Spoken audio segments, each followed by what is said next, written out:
I was made aware that I've already made a mistake this morning.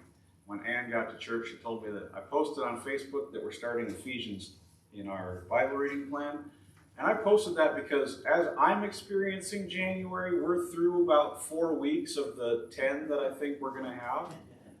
But we're only through 3 weeks of January. So we have another time through Galatians before we move on to Ephesians. So that's my mistake. I will correct that on Facebook later. But I do appreciate the many of you who have been reading along with us in that Bible reading plan.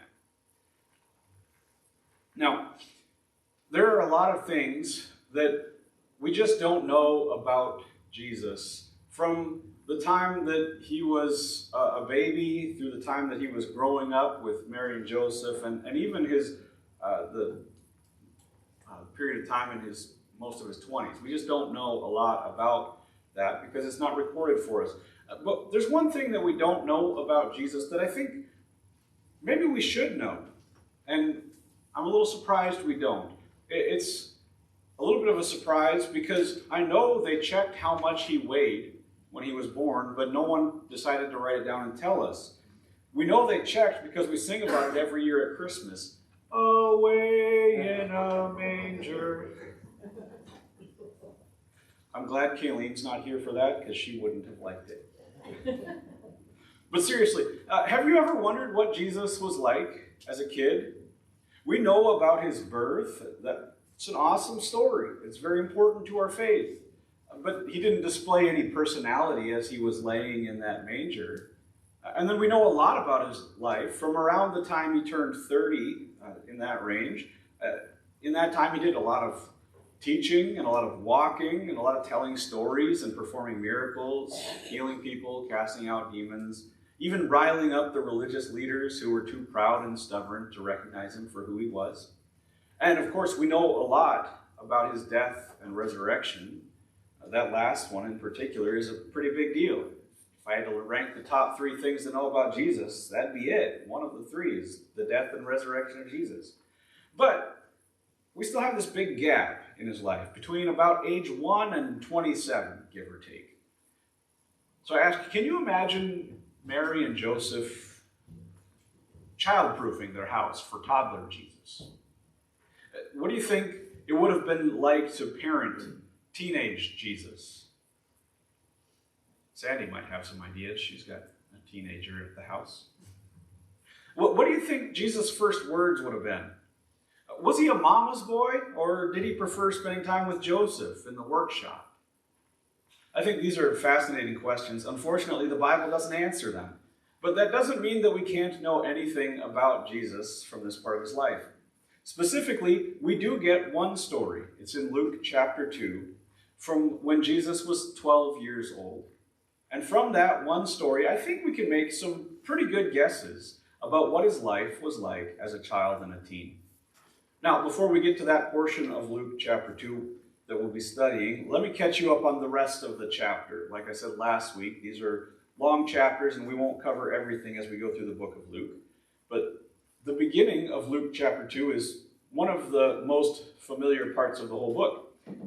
It's the story of Jesus' birth. Mary and Joseph traveled to Bethlehem for a census, and while they were there, Mary went into labor. She delivered a son, and they named him Jesus, as they had been told to do by an angel. And then a group of shepherds showed up to worship Jesus because they had been told of his birth by a host of angels out in the fields. Then the middle of Luke chapter 2 is less familiar, but it documents the circumcision of Jesus in accordance with the law, as well as the sacrifices that Mary and Joseph offered at the temple. As they were doing those things in the temple, they were met by Simeon, who burst into song, just like Mary and Zechariah had done in chapter 1 of Luke. And then also the prophetess Anna also met Jesus and offered praise to God in response. And then after finishing up at the temple, Mary, Joseph, and Jesus, they eventually returned home to Nazareth in Galilee. And that's where Jesus spent most of his childhood and even most of his adult life. And it was while they were living there that we come to this single story from Jesus' childhood. And I'll be reading from Luke chapter 2, verses 41 through 52. Now his parents went to Jerusalem every year at the feast of the Passover, and when he was 12 years old, they went up according to custom. And when the feast was ended, as they were returning, the boy Jesus stayed behind in Jerusalem. His parents did not know it, but supposing him to be in the group, they went a day's journey. But then they began to search for him among their relatives and acquaintances, and when they did not find him, they returned to Jerusalem, searching for him. After 3 days, they found him in the temple, sitting among the teachers, listening to them and asking them questions. And all who heard him were amazed at his understanding and his answers. And when his parents saw him, they were astonished. And his mother said to him, "Son, why have you treated us so? Behold, your father and I have been searching for you in great distress." And he said to them, "Why were you looking for me? Did you not know that I must be in my father's house?" And they did not understand the saying that he spoke to them. And he went down with them and came to Nazareth and was submissive to them. And his mother treasured up all these things in her heart. And Jesus increased in wisdom and in stature and in favor with God and man. When you were a child, did you ever get lost? I got lost at Walmart once. I was probably around 7 years old. I don't know exactly. But I stopped to look at something, probably whatever was on one of the TVs in the electronics section. And when I turned to look for my parents again, they were gone. That was probably as scared as I remember being as a kid. Walmart is huge when you're about 7 years old.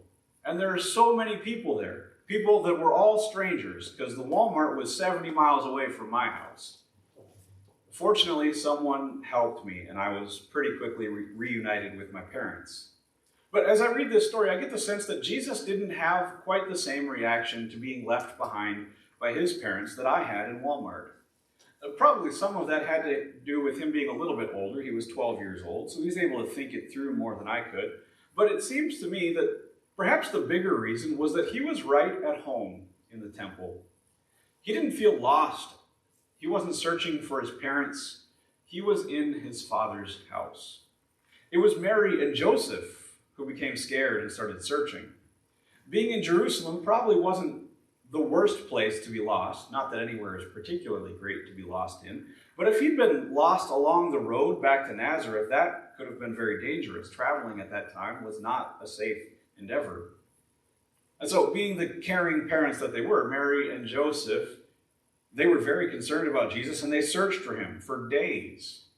Now, you may ask, if they were such caring parents, how could they have let him get lost in Jerusalem in the first place? It took them a full day to notice that he was even gone. Well, they were traveling in a large group because that was safer, and because many people would have made that trip to Jerusalem for the Passover. In that group, it's not hard to imagine forming some natural groupings of people that wouldn't always be just family units. Maybe Mary was catching up with some of the other moms, and Joseph was probably rehashing the Maccabean revolt with the other dads, since they didn't have World War II to talk about. If that's the case, it's much more understandable why they wouldn't have noticed that Jesus wasn't traveling with them. And I'll tell you, Luke's point in this story is certainly not that Mary and Joseph were bad parents. In fact, I think he's making quite the opposite point. As we consider Mary and Joseph searching for Jesus, let's try to put ourselves into the shoes of a 12-year-old boy roaming the streets of Jerusalem. It's a city at that time of approximately 25,000 people, which would have filled with closer to 100,000 people during the Passover festivities. Now, for a while, I imagine a 12-year-old boy would relish the freedom of being in the big city without his parents. But it might not take long for the average kid to get anxious and scared. So what would Jesus do? Where would he go? Now, when I was lost in Walmart, there was an intercom system that was able to alert my parents and let them know where to find me. Jerusalem didn't have an intercom system. Today, many 12-year-olds have their own phone, but Jesus certainly didn't have a cell phone. Just for the record, I would recommend some caution before giving a kid their own phone. But that's not the point. I think that what a kid in this situation would do ultimately says a lot about them as a kid, and probably a lot about their parents and how they've been raised. And so I ask again, what did Jesus do? And then what does that tell us about him? Well, Jesus went to the temple. Maybe that was just the most familiar and recognizable place in Jerusalem for Jesus to go, but I think it was more than that. I think it was the place that Jesus was the most comfortable. It was a place that he wouldn't feel alone or scared. In fact, to Jesus, the temple was a home away from home.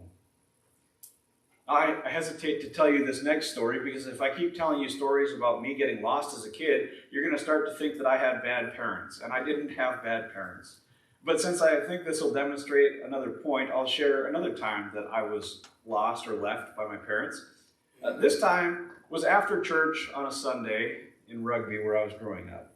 And so I was never really lost. I was in the church the whole time. But my parents and my sisters, they loaded up in the car and they went home without me. They must have thought that I had hopped in with one of my friends and went to their house, or that perhaps I'd walked home on my own. These are reasonable things to think. But in reality, I was just in the bathroom when they left. But what I felt that day was entirely different than when I got lost in Walmart. I was never scared. I actually think that I thought it was funny that I got left at the church. And I think I could feel that way because I felt safe and at home in the church. My family was there a lot. It was very familiar. And that day there were still a couple of people in the church when I came out of the bathroom, so it was pretty easy to find people I trusted and get in contact with my parents. Now, I've got to imagine that Jesus went to the temple because it was similarly familiar and safe, and it was full of people that he would have trusted. Even if they were strangers, he would have trusted them. But what really stands out here, and what I think Luke wanted to emphasize in this story, is what Jesus was doing while he was in the temple for those few days. He was engaging in a dialogue with the priests and the teachers who were there, and both his questions and his answers were amazing them. This is probably most significant because it happened when Jesus was 12. That might not seem particularly noteworthy to us, but at the age of 12, he would have certainly been receiving religious instruction, mostly from Mary and Joseph up to this point, but it wasn't until a Jewish boy turned 13 that he would begin receiving a more formal training in the law and the rest of the Old Testament. But there'd be various levels of instruction before that, but it got more serious at age 13 because that's when they believed a person would become accountable for their actions in that time. What that tells me is that Mary and Joseph, they weren't negligent parents who had lost their kid. No, it's quite the opposite. They were responsible parents who ensured that Jesus knew and understood the scriptures. We saw in chapter 1 that Mary had a good grasp of the Old Testament as she broke out into song, and she must have been involved in passing that knowledge on to Jesus. Now, I think there's always this temptation to think that Jesus knew these things, and he was able to have this conversation because he was Jesus, right? We're not like him.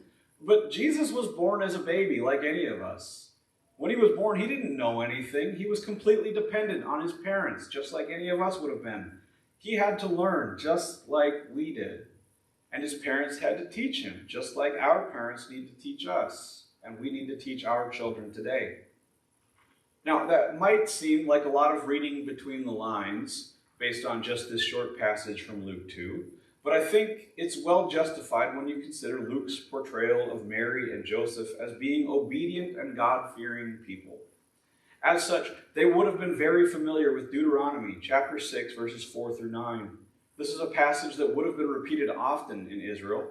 It says, "Hear, O Israel, the Lord our God, the Lord is one. You shall love the Lord your God with all your heart and with all your soul and with all your might.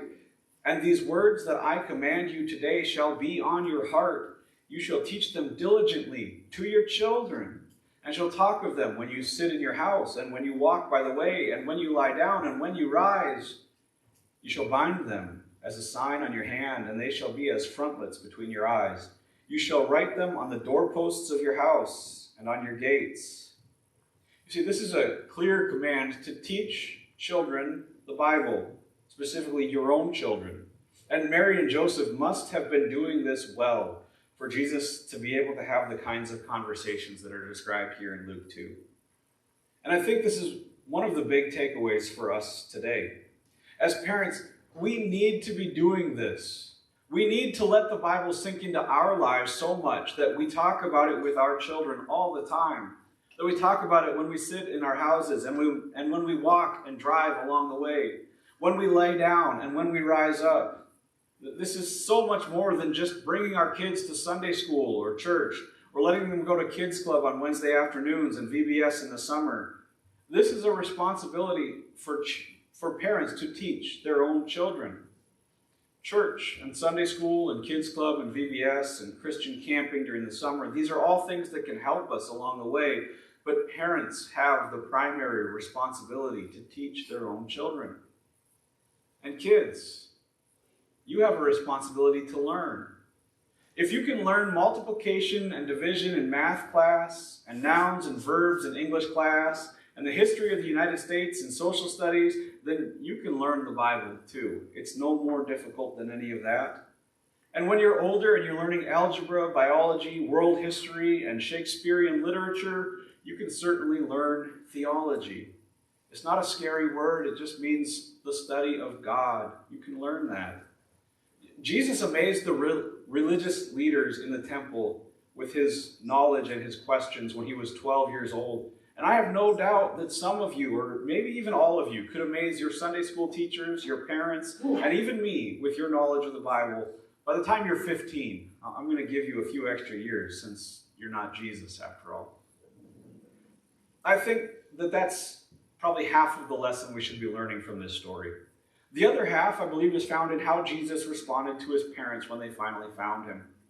So we've imagined this scenario from Jesus' perspective and decided that Jesus was most comfortable in the temple because he felt safe and at home there, largely because he'd been taught the scriptures so well. But let's also imagine this scenario from Mary and Joseph's perspective. Their son had been missing for days at this point. They've traveled 2 days, one day away from Jerusalem, another day back toward Jerusalem, and a third day in Jerusalem, searching for their son. And finally, they find Jesus there in the temple. Mary, very understandably, said to Jesus, "Son, why have you treated us so? Behold, your father and I have been searching for you in great distress." Can you imagine that distress? But how did Jesus respond? He doesn't sound like he's been distressed at all. He just simply asks, "Why were you looking for me? Did you not know that I must be in my Father's house?" This goes beyond simply knowing the Old Testament or feeling comfortable in the temple with the priests and the teachers. This points, I think, to a higher reality. This is a part of how Luke, as he writes his gospel, is helping us to understand who Jesus is. And this point comes straight out of Jesus' own mouth. He was in his Father's house. What did he mean by that? He clearly wasn't in Joseph's house. Joseph's house was in Nazareth. He was in the temple. And whose house was the temple? It was God's house. Not that God could be contained in a building or that he actually lived there, but the temple was the location on earth that God had chosen to manifest his presence in a special way. It was where he would be spatially present with his people as they worshiped him and offered him sacrifices. And so Jesus was making a claim about his relationship with God. He was claiming, very specifically, to be the Son of God. This is the first time we have recorded that Jesus claimed this type of relationship with God, and it came when he was 12 years old. I've got to imagine that along with all the laws and scriptures that Mary and Joseph taught Jesus, they must also have told him regularly of his own birth. They must have told him of the angels that appeared to them, of the shepherds who came to see him in Bethlehem, of the wise men who brought him offerings of gold and frankincense and myrrh. You know, my mother told me that I was special when I was a kid, but not announced by angels special. That's a whole other level. So by the age of 12, Jesus had put it all together, and he understood that he was the Son of God. It wasn't time for him to make that announcement to the whole world or to begin his public ministry, but having that knowledge of who he was would certainly shape his study of the scriptures for the next 15 years, and it would shape the way he lived during that time. I imagine that someone who felt that God was calling them to become a farmer when they were 12 years old, they would be able to direct their studies in a way that would allow them to be well equipped to just step into the family farming business by the time they graduated from high school. And if someone today felt that God was calling them to become a pastor or a missionary at the age of 12, they could also direct their studies in that direction in a way that would serve them well and equip them to step into ministry soon after high school. In our culture, we don't typically push kids to decide what they're going to do with their lives when they're 12 years old. In other cultures, they do. So we usually expect them to take some time in college to figure all of this out. But if they start on a trajectory earlier in their lives, most people could be ready to step into adulthood earlier than many of their peers who end up playing video games in their parents' basements until they're 25. You're not going to do that, are you, Matt? All right. But being the Messiah, I think it might have taken Jesus another 10 years for the whole preparation thing after his high school age, before he stepped into the spotlight, not because he was living in his parents' basement. It's got to be a lot of work to learn everything that he would need to know, and a lot of time to experience all the things that he would need to have experienced in order to be equipped to do everything that Jesus would do as an adult in his public ministry. Now, I think that's interesting to think about because we really don't know what happened in Jesus' life between this event when he was 12 and when he began his public ministry about 15 years later. I imagine that he was studying the scriptures and practicing living according to the will of God so that he would be ready when the time came. He probably also did a lot of carpentry work with Joseph and learned to work with his hands. Most of that's just speculation, but I do think it's likely that that's how it went down. But what's really important here is that Jesus was clearly making a claim about his relationship with God that was unique.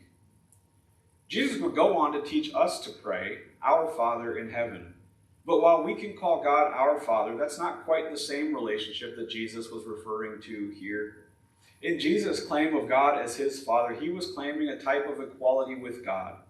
That just as I am of the same type as my Father, because we are both human, Jesus was of the same essence as God the Father, because they are both God. Jesus humbled himself to become fully human in order to be with us and to rescue and redeem us. But he could still relate to God as his Father because he didn't give up his deity when he became a man. He was fully God and fully man. Now, to get to that understanding, we have to draw more broadly from the teaching of the Bible than just this one passage. But I do believe that is, in essence, what Jesus was communicating to his parents when he said that he needed to be in his Father's house. So as we reflect on Luke 2 this morning, I want us to know one thing about Jesus and to resolve to do one thing in our own lives. I want us to know that Jesus was the Son of God, fully God and fully man, that he came in that way to save us from our sins and to restore us to the relationship that we were created to have with God. That as being fully man, he died in our place for our sins, but being fully God, he was raised from the dead and ascended back into heaven. With all of that, I also want us to resolve to do something. But this resolution is dependent on which character in the story you can relate to the most. If you're younger, like Jesus was in this story, he was 12, but I'll say probably all of you under the age of 18, I want to challenge you to resolve to know the scriptures like Jesus did. The trajectory of your life will be different from Jesus's. He seems to have known a lot of this by the time he was 12, so maybe he's got a head start on you, but you should be able to know the Bible well. You should be able to study theology right alongside your study of math and science and English and history. And so I challenge you to read your Bible, pray regularly, and seek out opportunities to learn from adults who already know their Bible well. Think of it this way, though. Knowing the Bible is how God tells us how to live our lives. It's like giving us a playbook for a football team. If you don't know the plays, you can't contribute to the team. But the plays aren't just there for you to know, they're there for you to do. If a football team gets into the huddle, the quarterback calls the play, and all the players know the play. They know exactly what their responsibilities are on that play. They know how to execute those responsibilities, but when the quarterback is done calling the play, the team just stands there in the huddle. They never go and run the play. Then all the knowledge in the world isn't going to help them. They've got to go run the play. In the same way, we need to know the Bible, but we also need to do what it says. Jesus didn't just amaze the priests in the temple with his knowledge when he was 12. He went on to live it out. It even says right here in Luke 2 that he was submissive to his parents. That's running the play from the 10 Commandments. Honor your father and mother. When he was older, he was kind and compassionate. He was humble and he was generous. Those are all things that he would have learned from his parents and from the Bible. So my challenge to you today, if you're under the age of 18, is to be like Jesus. That should be a goal for everyone here, but specifically, take this example from Jesus' childhood and try to be like him. Now, for those of you who are older, and especially for those of you who have children or maybe grandchildren who would fit into this first category, I want to challenge you to resolve to teach the scriptures like Mary and Joseph did. God has given you a great responsibility to teach the Bible to your children. Church and Sunday school, VBS and Kids Club, these are all there to help you, but God has given you a responsibility to teach your children, and he will hold you accountable for that. So spend time reading the Bible with them. Pray with them. And most importantly, show it to them with your own life. One of the greatest lessons I've learned about teaching people is that more is caught than taught. That means that you will catch on to things that you see much more easily than you will remember the lessons that you've heard.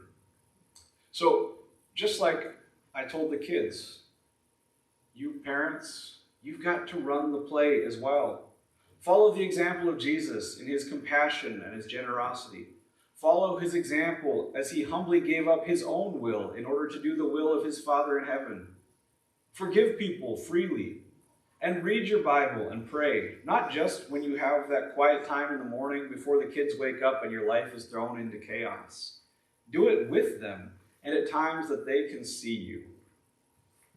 Now, at this point, I've already gone a little longer than I usually like to in a sermon, but please bear with me for about one more minute because there's one thing that I still want to do as we finish up our look at Luke 2 together. The chapter ends with a statement that I think is very important, but it's easy to miss. It says that Jesus increased in wisdom and in stature and in favor with God and man. That's one of the things that I pray over my children on a regular basis, that they too would increase in wisdom and in stature and in favor with God and man. And so this morning I'd like to close by praying a blessing over all of the children here. And so I invite any of you who are under the age of 18, would you stand up for just a moment? And I'd like to pray over you.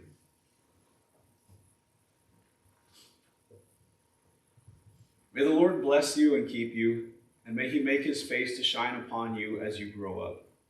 I pray that you would increase in wisdom as you learn right from wrong, in stature as you care for your physical body, and in favor with God and man as you care for your spirit and learn to live like Jesus. I pray also that you would know the hope to which God has called you, that he would strengthen you to know the love of Christ that surpasses knowledge, and that you might be filled with all the fullness of God. Amen. And now all of you can stand if you'd like, and we'll close by singing together. You can find hymn number 352 in your hymnals, Oh, the Deep, Deep Love of Jesus, or the words will be on the screen.